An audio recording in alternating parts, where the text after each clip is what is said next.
ಮುಂದೆ ತುಲಾ ರಾಶಿಗೆ ಸ್ವಲ್ಪ ಶುಭ ಕಾರ್ಯಗಳಿಗೆ ವಿಳಂಬ ಇದೆ. ಹೇಗಿದ್ರೂ ಆಷಾಢದ ಒಂದು ಪ್ರಭಾವ, ಗುರುವಿನ ಹಸ್ತದ ಪ್ರಭಾವ, ಅದು ವಿಳಂಬ ಇದ್ದೇ ಇರ್ತದೆ. ಆದರೂ ಅಷ್ಟಮದಲ್ಲಿ ಕುಜನು ಇದ್ದು ಶುಕ್ರನಿಗೂ ಬಲ ಇಲ್ಲದೆ ಇರತಕ್ಕಂತಹ ತಿಂಗಳಾದ್ದರಿಂದ ವಿಳಂಬ ಅಂತ ಹೇಳ್ತಾ ಇರು. ಜನರಲ್ ವಿಳಂಬ ಅಲ್ಲ, ಗ್ರಹಚಾರದ ಪ್ರಭಾವದಿಂದ ವಿಳಂಬ ಆಗ್ತದೆ. ಸ್ವಲ್ಪ ತಾಳ್ಮೆ ಇರಬೇಕು. ತುಲಾ ರಾಶಿಯವರು ಬಹಳ ತಾಳ್ಮೆಯ ವ್ಯಕ್ತಿಗಳು, ಪ್ರಸನ್ನವಾಗಿರ್ತಕ್ಕಂಥ ವ್ಯಕ್ತಿಗಳು ಮತ್ತು ಮುತ್ಸದ್ದಿಗಳು. ಮೇಷರಾಶಿಯವರಂತೆ ತಕ್ಷಣ ಪ್ರತಿಕ್ರಿಯೆಯ ಸ್ವಭಾವ ಇರೋದಿಲ್ಲ. ವಿಚಾರ ಮಾಡಿ ಅರ್ಥ ಮಾಡಿಕೊಂಡು ನಡೀತಕ್ಕಂತಹ ಜಾಣರಿರ್ತಾರೆ. ದೊಡ್ಡವರು, ಹಿರಿಯರು, ಗುರುಪೀಠಗಳ ದರ್ಶನಾದಿಗಳನ್ನು ಮಾಡಿ ಬಹಳ ಒಳ್ಳೆಯ ಅನುಗ್ರಹ ಸಿಗ್ತಕ್ಕಂತಹ ತಿಂಗಳು. ಯಾಕಂದರೆ ಚಾತುರ್ಮಾಸ್ಯ ನಿಮಗೆ ಅಂತಂತ ತುಲಾರಾಶಿಯವರಿಗೆ ಮಾತ್ರ ಅಲ್ಲ, ಈ ಚಾತುರ್ಮಾಸ್ಯದಲ್ಲಿ ಅಂದರೆ ಆಷಾಢ ಏಕಾದಶಿಯಿಂದ ಕಾರ್ತೀಕ ಏಕಾದಶಿ ದ್ವಾದಶಿವರೆಗೂ, ತುಳಸಿ ಹಬ್ಬದ ಹತ್ತತ್ರವರೆಗೂ ಈ 4 ತಿಂಗಳಲ್ಲಿ ನಡೀತಕ್ಕಂಥ ಚಾತುರ್ಮಾಸ್ಯದಲ್ಲಿ ಯಾವುದೋ ಮಠದಲ್ಲಿ ಯಾವುದೋ ಪುಣ್ಯಾತ್ಮ, ಯಾವುದೋ ಸ್ವಾಮಿಗಳು ಸಿಗ್ತಾರೆ.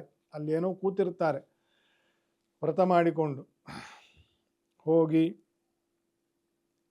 ನಮಸ್ಕಾರ ಮಾಡಿ ಅಲ್ಲಿಯ ಪ್ರಸಾದವನ್ನು ತಗೊಂಡು ಅಲ್ಲಿ ಕೂತ್ಕೊಂಡು ಅಲ್ಲಿ ಸ್ವಲ್ಪ ಧ್ಯಾನ ಮಾಡಿ, ಏನಾರು ಹರಿಕತೆ ಪ್ರವಚನ ಯಾರು ಹೇಳ್ತಾ ಇದ್ದರೆ ಅದನ್ನೊಂದು 5 ನಿಮಿಷನಾದರೂ ಕೇಳಿಕೊಂಡು, ಇದೆಲ್ಲ ಪುಣ್ಯಕರ. ಹರಿಯೋ ನೀರಲ್ಲಿ ಮುಳುಗೆದ್ದಂತೆ. ನಮಗೋಸ್ಕರ ಹರಿಯಲ್ಲ ನೀರು, ಆದರೆ ನಾವು ಮುಳುಗಿ ಹಾಕಿದ್ದಕ್ಕೆ ನಮಗೆ ಪವಿತ್ರತೆ ಸಿಕ್ತು ಅಂತಂತ. ಹಾಗೆ ಚಾತುರ್ಮಾಸ್ಯ ಅನ್ನೋದು ಒಂದು ಪರಮ ಪವಿತ್ರವಾಗಿರ್ತಕ್ಕಂತಹ ತಿಂಗಳು.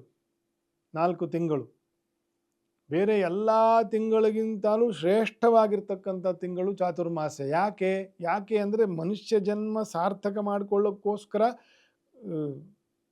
ಅದೊಂದೇ ಸಂಕಲ್ಪಕ್ಕೋಸ್ಕರ ರಾಗದ್ವೇಷಾದಿಗಳನ್ನು ಸಂಪೂರ್ಣವಾಗಿ ಬಿಟ್ಟು ಅದನ್ನು ನಾಶ ಮಾಡಲಿಕ್ಕೋಸ್ಕರನೇ ಅಂತಂತ ಸಂಕಲ್ಪ ಮಾಡಿ ವ್ರತನಿಷ್ಠರಾಗಿರ್ತಕ್ಕಂತಹ ಮಾಸ. ಅದಕ್ಕೋಸ್ಕರ ಅಂತಾಲೆ ವರಾಹ ಪುರಾಣದಲ್ಲಿ ಬರ್ತಕ್ಕಂತಹ ಮಾಹಿತಿ ಇದೆಲ್ಲ ಅಷ್ಟು ಪ್ರಾಚೀನ.